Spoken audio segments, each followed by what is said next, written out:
Yo, what up guys, I'm Sammy and welcome back to the Soul Brothers channel, and today we're going to be looking at a dismantled KD13. So shout out to fastpass.cn for getting right on this.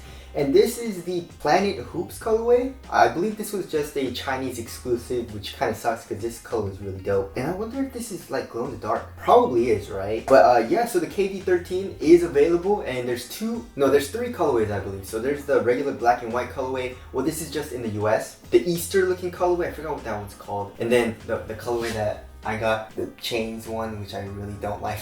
I don't like how that colorway looks. So those three colorways are available, and if you guys want to cop, I'll leave a link in the description box. So let's get started off with the cross-section view of the KD13, and nothing really special here. The first thing I noticed is the incredible full-length zoom strobel unit, which is insane. And then the bottom loaded 4-foot zoom unit. So we're gonna see how big it is a little bit later. That 4-foot is looking real nice, right? And of course there's foam. Like it's insane to me how thin that foam is, especially here in the tip of the toe. Look at how thin that is, you know what I'm saying? And you feel pretty damn low to the ground in the KD13. Like not crazy low, but it feels like it has pretty good court feel.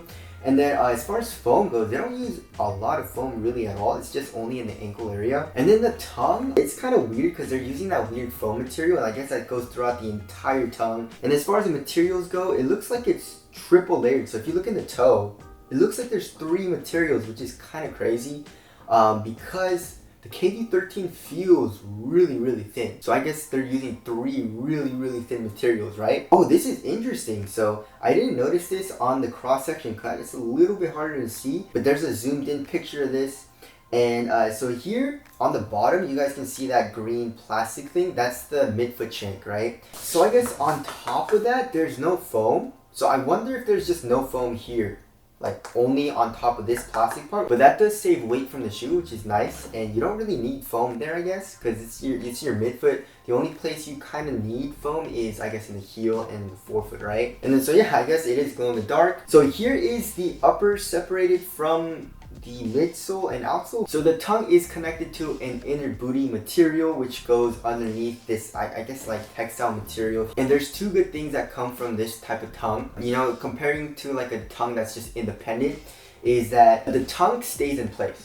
You know, like, you know, old school shoes, the tongue moves around a lot and you have to constantly fix it and stuff while you're playing, which is kind of annoying. And another reason is that it gives you a better one-to-one fit because it goes underneath this material, and usually it's more like a stretchier type of material, so it kind of like stretches over your foot and gives you a little bit better of a fit, which is why I really like this inner booty tongue system. But most shoes use this tongue nowadays. So I guess looking at the inner booty, you can see this clear material, which is probably just some fuse for extra added durability, which is really cool because I guess you have more durability than just from this like suede material on top of here, right? And then this looks like a textile material, like a polyester textile material. And then there's the incredible full-length zoom strobel, as you guys can see. And then removing the zoom strobel, we can see the actual foam. I'm not 100% sure what they're using. It's probably just Phylon.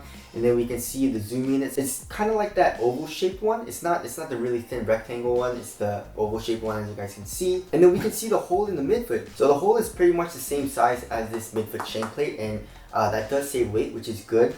Like I always say, the foam and the rubber outsole take up a good amount of weight of the shoe. And then you guys can see how much this foam comes up on the side. So it acts like a sidewall, and it gives you really good lateral support, so your foot doesn't move out of the footbed or anything, because in basketball you do a lot of lateral movements, right? I guess there's really no heel counter. The heel counter doesn't really feel like, yeah, there's no internal heel counter or anything. It's just literally this foam piece and then this rubber piece coming up here in the KD13 and the heel. I guess you don't really need it in this case since it comes up so much, you know? And then we can see the actual zoom unit. So it's pretty cool because they compare the cross-section cut with, I guess, a top-down view of the zoom units. That's literally how it looks. So you have the full-length zoom, and then you have that oval-shaped zoom unit underneath the zoom strobel. Yeah, I can't really feel any difference between the KD12 and the KD13 yet in the forefoot, but I still need to put it through its paces and really test these out. Alright, so the thickness of the full-length zoom strobel unit is 7.8 millimeters thick, which is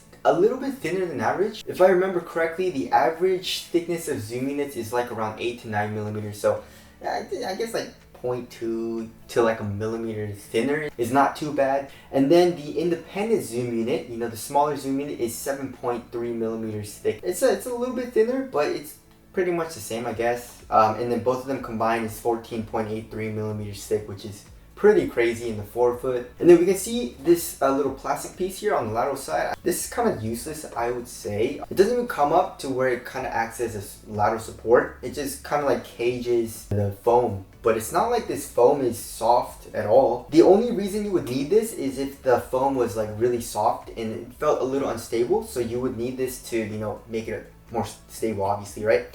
But it's not like you need it. You have the rubber coming up like 2 to 3 centimeters already caging this midsole, and this foam is stiff. It really doesn't compress like all that much. So I feel like this is kind of useless. Like it doesn't really do anything, but whatever. So let's go over the thickness of the cushion. So in the forefoot is 16.25 millimeters thick, which is around average. I think average is around 15 to 16 millimeters. The thinnest I've ever seen is like 12 to 13 millimeters, which is like in the Harden Volume 1 and I think the Jordan 31, which was insanely thin. And then in the heel it's 24.59 millimeters thick. And I think that's around average as well. I think around average is like 23 to 24 millimeters thick in the heel. And then those are all the parts in the KD13, which is kind of crazy. And then comparing it to the KD12, as you guys can see in the KD12, the zoom strobe unit obviously is right underneath your foot, right? But if you guys can see, the heel unit is bottom loaded, right? So it's bottom loaded. It's not even like underneath